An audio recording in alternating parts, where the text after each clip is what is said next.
Ladies and gentlemen, let me talk to you from the heart today. I want you to hear me clearly because this message could change the way you walk into 2026. I truly believe this. 2026 will be the happiest year of your life if you decide to do some things differently. Not magically, not accidentally, but intentionally. See, happiness doesn't just show up because the calendar changed. A new year doesn't fix an old mindset. You can carry the same pain, the same habits, and the same excuses into a brand new year and still feel empty. So if you want 2026 to be different, you're going to have to be different. The first thing you must do is take responsibility for your life. Everything won't be your fault, but everything will be your responsibility. The moment you stop blaming your parents, your past, your ex, your boss, or your situation is the moment you take your power back. As long as it's somebody else's fault, you can't change it. But when you say, "This is on me," now you're in control, and control brings peace. Ladies and gentlemen, let me be very clear with you, because this is where everything starts. If you want 2026 to truly be the happiest year of your life, you have to take full responsibility for your life. Not part of it. Not the easy parts. All of it. This is one of the hardest things to do because it forces you to look in the mirror instead of looking for someone to blame. Most people stay unhappy not because life is unfair, but because they keep giving their power away to circumstances, people, and excuses. See, the moment you blame someone else, you also give them control. When you say, "If they hadn't done this, I'd be better," you're saying your happiness depends on someone who may never change. That's a dangerous place to live. Responsibility is not about guilt or shame. It's about ownership. It's about saying, "This is my life, and if something is going to change, it's going to change because I decided to do something about it." You may not be responsible for what happened to you, but you are responsible for how you respond to it. Life will knock you down. People will disappoint you. Plans will fail. That's not the question. The real question is, what are you going to do next? Are you going to sit there and replay the pain over and over? Or are you going to stand up and say, "This stops with me"? The strongest people in the world are not the ones who never got hurt. They're the ones who refuse to let their hurt define their future. Taking responsibility also means being honest with yourself. A lot of us say we want change, but we don't want to change our habits. We want better results without better behavior. We want a different life while doing the same things every day. Responsibility forces you to ask yourself hard questions. Why am I still here? Why do I keep making the same choices? Why do I allow certain people to treat me a certain way? Those questions are uncomfortable, but they are powerful. When you take responsibility, you stop waiting to be saved. You stop waiting for permission. You stop waiting for the perfect moment. You realize that nobody is coming to rescue you, and instead of feeling scared, you feel free. Free because now the outcome is in your hands. You start waking up with purpose instead of excuses. You start moving with intention instead of emotion. This mindset also changes the way you see failure. Failure stops being something that embarrasses you and becomes something that educates you. When you own your mistakes, you can learn from them. When you blame others, you repeat them. Every setback carries a lesson, but only responsible people are willing to listen. They don't ask, "Why me?" They ask, "What is this trying to teach me?" Taking responsibility also means understanding that your daily choices matter more than your big dreams. Your future is built in the small moments, what you do when no one is watching, what you think about when you're alone, what you choose to do instead of what feels easy. You can't control everything that happens to you, but you can control how you show up every single day. And that consistency creates confidence. Confidence creates peace. Peace creates happiness. When you truly accept responsibility, something powerful happens inside you. You stop feeling like a victim and start feeling like a creator. You realize that even if the road is hard, you are strong enough to walk it. Even if the process is slow, you are disciplined enough to stay in it. That belief alone changes your energy, and when your energy changes, your life starts responding differently. So if you want 2026 to feel lighter, calmer, and more fulfilling, it starts right here. Not with the world changing, not with people apologizing, but with you deciding to stand up and say, "This is my life, and I'm taking responsibility for it."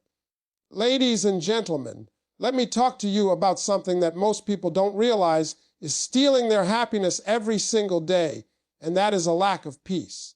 If you want 2026 to be the happiest year of your life, you are going to have to protect your peace like your life depends on it, because in many ways it does. Peace is not something you find by accident. It is something you choose on purpose, and it often requires difficult decisions. You cannot be at peace in environments that constantly drain you. Some of you are exhausted not because you're doing too much, but because you're surrounded by the wrong people. Everybody in your life should not have front row seats. Some people belong in the audience, and some people don't belong in the building at all. If every conversation leaves you confused, angry, or doubting yourself, that is not connection, that is contamination. One of the biggest mistakes people make is thinking they owe everyone an explanation. You don't. You don't owe everyone access to your thoughts, your plans, or your healing process. Silence is not weakness. Silence is wisdom. When you stop explaining yourself to people who are committed to misunderstanding you, your stress level drops immediately. Peace begins the moment you realize that not everyone needs to understand you for you to move forward.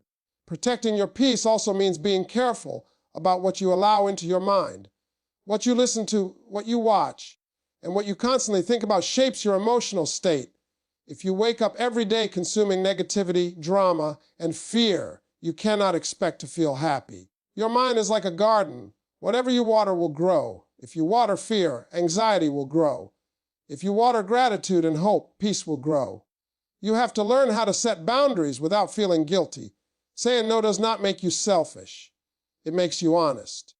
A lot of people are living overwhelmed lives because they keep saying yes to things that are draining them. You are allowed to choose rest. You are allowed to choose distance. You are allowed to choose yourself. Peace comes when your yes means yes and your no means no. Another part of protecting your peace is understanding that you don't have to attend every argument you're invited to. Not every comment deserves a response. Not every opinion deserves your energy. Some battles cost more than they're worth. When you engage in unnecessary conflict, you pay with your peace. When you walk away, you protect your joy. Walking away is not losing. Sometimes it's winning at a higher level. You also have to accept that some relationships will change as you grow. That doesn't mean you're better than anyone. It means you're becoming different. Growth creates distance sometimes, and that's okay. Not everyone who started with you is meant to finish with you. Holding on to people out of guilt will keep you stuck in a version of yourself you've already outgrown. Protecting your peace requires emotional discipline. It means you don't let temporary emotions make permanent decisions. It means you pause before reacting. It means you choose calm over chaos. When you master your reactions, you master your life. Most people's problems are not caused by what happens to them, but by how they react to what happens. When your peace is protected, your happiness becomes stable. You're no longer controlled by other people's moods or opinions. You stop riding emotional roller coasters. You start responding instead of reacting. And when you move through life with peace, everything feels lighter. Your sleep improves. Your focus improves. Your joy becomes real, not forced. If you want 2026 to feel different, you have to stop letting everything and everyone have access to you. Your peace is your responsibility. Once you learn to protect it, happiness stops being rare and starts becoming your normal state. Ladies and gentlemen, let me tell you something that separates people who dream from people who actually change their lives, and that is discipline. Not motivation, not excitement. Discipline. If you are waiting to feel motivated every day, you will stay exactly where you are. Motivation comes and goes, but discipline is what carries you when your feelings disappear. If you want 2026 to be the happiest year of your life, you must commit to doing what needs to be done, even on the days you don't feel like it. Most people think happiness comes from comfort, but real happiness comes from progress. And progress is built on daily discipline. It's built on waking up when the alarm goes off instead of hitting snooze. It's built on working on your goals when no one is watching. It's built on choosing what is right over what is easy. Those small decisions may not feel exciting in the moment, but they create a life you're proud of. Discipline is not about being perfect. It's about being consistent. You're going to mess up. You're going to miss days. You're going to feel tired. But disciplined people don't quit when they fail. They reset and keep moving. They understand that success is not a straight line. It's a commitment to keep going even when progress feels slow. Let me say this clearly: the pain of discipline is temporary, but the pain of regret lasts forever. Every time you avoid the work, you're not avoiding pain, you're postponing it. You pay now with effort, or you pay later with disappointment. Disciplined people choose the smaller pain today to avoid the bigger pain tomorrow. That choice, made over and over again, creates freedom. Daily discipline also builds self-respect. Every time you keep a promise to yourself, your confidence grows. Every time you break a promise to yourself, your confidence shrinks. A lot of people are unhappy not because life is hard, but because they don't trust themselves anymore. They've told themselves, "I'll start tomorrow," too many times. Discipline restores that trust. It proves to you that you can rely on yourself. You don't need to overhaul your entire life overnight. In fact, that's where most people fail. They try to do too much, too fast, and then quit. Discipline works best when it's simple, one habit at a time, one small improvement each day. Read a few pages, exercise a little, pray or reflect for a few minutes, learn something new. Those small actions compound, and over time, they change everything. Discipline also protects you from your own emotions. Emotions are powerful, but they are not reliable leaders. If you let your feelings decide your actions, your life will be unstable. Discipline gives you structure. It gives you routine, and routine creates peace. When you know what you're supposed to do each day, you stop feeling lost. You stop wasting energy deciding. You just execute. Another thing discipline does is it prepares you for opportunities. Opportunities don't come when you're ready. They come when they come. Discipline makes sure you're prepared when the door opens. A lot of people miss their moment, not because they weren't talented, but because they weren't disciplined enough to be ready. Discipline is also an act of self-love. People think self-love is only about rest and relaxation. But sometimes self-love is doing the hard thing that your future self will thank you for. Sometimes it's saying no to distractions. Sometimes it's staying focused when everyone else is quitting. When you live with discipline, you're choosing your future happiness over your present comfort. When you commit to daily discipline, your life starts to feel more stable. You stop depending on motivation. You stop waiting for the perfect mood. You show up anyway. And when you show up consistently, results eventually follow. That's when happiness becomes deeper, because it's earned. Ladies and gentlemen, let me talk to you about gratitude, because this is one of the most misunderstood keys to happiness. Most people think gratitude comes after success, after money, after everything finally works out. But the truth is, gratitude comes first. If you want 2026 to be the happiest year of your life, you have to learn how to be grateful before life gives you everything you want. If you are unhappy now, more things will not fix that. A new job won't fix it. More money won't fix it. A new relationship won't fix it. Those things may bring temporary excitement, but they won't bring lasting happiness. Gratitude is what teaches you how to enjoy your life as it is while you're building the life you want. Without gratitude, every achievement feels empty because you're always chasing the next thing. Gratitude changes your perspective. It shifts your focus from what's missing to what's present. When you focus only on what you don't have, you train your mind to feel lack. When you focus on what you do have, you train your mind to feel abundance. Your situation may not change immediately, but your experience of life changes instantly. And that shift in perspective can be the difference between stress and peace. Being grateful does not mean pretending everything is perfect. It doesn't mean ignoring your problems or settling for less. It means acknowledging that even in difficult seasons, there is still something to appreciate. You may not be where you want to be, but you're not where you used to be either. Gratitude reminds you of the progress you've already made, and that builds hope. One of the most powerful things about gratitude is how it affects your emotional state. When you practice gratitude consistently, your mind becomes calmer. Anxiety decreases because you're no longer constantly worried about what you're lacking. You become more present. You start enjoying small moments that you used to overlook. And those small moments add up to a happier life. Gratitude also changes how you interact with other people. When you appreciate what you have, you stop comparing yourself to others. Comparison is one of the biggest thieves of happiness. There will always be someone with more than you and someone with less than you. Gratitude keeps you grounded in your own journey instead of measuring your worth against someone else's highlight reel. Another thing gratitude does is it opens your heart. When you're grateful, you become kinder, more patient, and more understanding.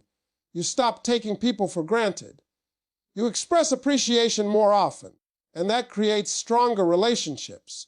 Strong relationships are one of the greatest sources of happiness, yet many people damage them by focusing only on what others aren't doing instead of appreciating what they are doing. Gratitude also prepares you to handle success better. If you don't learn gratitude now, success can make you more anxious instead of happier. You'll constantly fear losing what you gained. Gratitude teaches you contentment, and contentment allows you to enjoy your achievements without being controlled by them. Practicing gratitude doesn't require big changes. It starts with simple awareness, paying attention to your breath, appreciating another day of life, being thankful for the lessons you've learned, even the painful ones. Every experience has shaped you into who you are today. Gratitude helps you honor that journey instead of resenting it. When you live with gratitude, happiness stops being something you chase and becomes something you experience. You still work hard. You still have goals, but you're no longer postponing your joy until some future moment. You're allowing yourself to feel peace right now, and that peace carries you forward with strength and clarity. Ladies and gentlemen, let me talk to you about something that tests almost everyone at some point in life, and that is waiting. Waiting on results, waiting on change, waiting on answers. If you want 2026 to be the happiest year of your life, you have to learn how to trust God's timing instead of rushing your destiny. Most frustration in life doesn't come from denial, it comes from delay, and delay is where faith is developed. We live in a world that wants everything instantly. Instant success, instant recognition, instant results.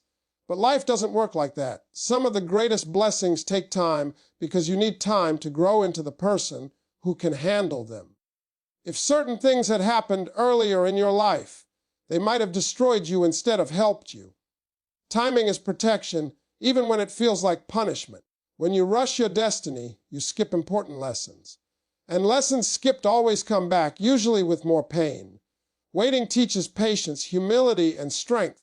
It teaches you how to rely on something greater than yourself. When you don't understand why things are taking so long, that's when trust becomes real. Faith isn't believing when everything makes sense. Faith is believing when it doesn't. A lot of people think being behind means being forgotten. That's not true. Being behind often means being prepared. Life is not a race, even though social media makes it feel like one. Everyone's timeline is different. Some people bloom early. Some people bloom late. But late bloomers are often the strongest because they develop deep roots while nobody was watching.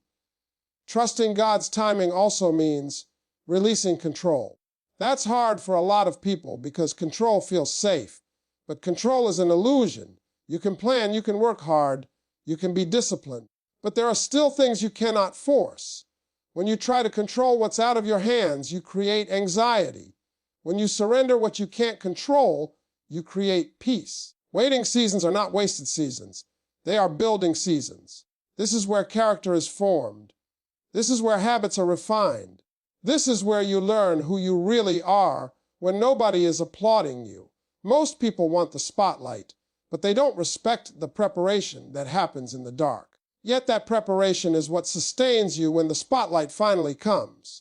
Trusting God's timing also requires you to stop comparing your journey to someone else's. Comparison creates pressure that was never meant for you. You don't know what someone else had to sacrifice, endure, or survive to get where they are. You only see the result, not the process. Your process is custom-made for you, and that's why it doesn't look like anyone else's. Another hard truth is that sometimes delays happen because you're being redirected.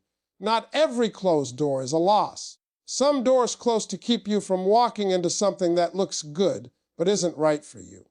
When you trust God's timing, you trust that even the disappointments are working in your favor, even when you don't understand how. Learning to wait doesn't mean doing nothing. It means doing what you can while trusting what you can't. You still show up. You still improve yourself. You still prepare.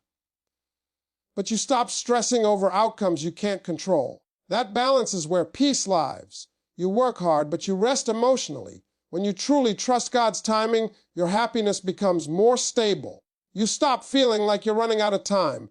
You stop panicking about the future. You become present in the now. And that presence allows you to appreciate your life instead of constantly worrying about what's next. Waiting becomes easier when you realize that what's meant for you will not miss you. It may come slower than you expected, but it will come at the right time. And when it does, you'll understand why it couldn't have happened any sooner. Ladies and gentlemen, let me tell you something that will save you years of stress, frustration, and unnecessary pain if you truly understand it. You do not need to prove anything to anyone if you want 2026 to be the happiest year of your life. You must shift your focus from trying to impress people to becoming a better version of yourself. The need for validation is one of the biggest thieves of joy because it places your self-worth in the hands of other people. So many people are exhausted because they are living for applause. They make decisions based on how it will look, not how it will feel. They chase approval instead of purpose. But the problem with living for approval is that it never ends. No matter how much you achieve, there will always be someone who isn't impressed, someone who doubts you, and someone who misunderstands you. If your happiness depends on their reaction, you will never be free. When you focus on proving yourself, you give your power away. You allow opinions to control your emotions. A compliment lifts you too high, and criticism drops you too low. That emotional roller coaster is draining. Peace comes when you understand who you are and why you are doing what you're doing. Once your purpose is clear, outside noise loses its power. Becoming better is a private journey. It happens in quiet moments when no one is watching. It happens when you choose growth over comfort, integrity over shortcuts, and consistency over attention. You don't need to announce every move. In fact, some of the best progress happens in silence. When you move quietly, you avoid unnecessary opinions, jealousy, and distractions. A lot of people delay their growth because they're too busy trying to look successful instead of becoming successful. They spend more time explaining their plans than executing them. Real confidence doesn't need to be loud. It doesn't need constant validation. Confidence is built through action, not approval. It comes from knowing you're putting in the work, even when no one notices. Focusing on becoming better also requires humility. It means accepting that you don't know everything and that there's always room to grow. People who are obsessed with proving themselves struggle to learn, because learning requires admitting you're not there yet. Growth requires patience and honesty. It requires you to face your weaknesses instead of hiding them behind an image. Another important part of this mindset is understanding that not everyone will support your growth. Some people were comfortable with the old version of you. When you start changing, it makes them uncomfortable. That doesn't mean you're doing something wrong. It means you're evolving. You don't need to argue with them or convince them. Let your growth speak for you. When you stop trying to prove yourself, you also stop competing unnecessarily. Life is not a competition with others. It's a commitment to your own improvement. There's no finish line where you suddenly become enough. For everyone, you are already enough. The goal is not to become someone else, but to become the best version of who you are. This shift in focus brings deep happiness.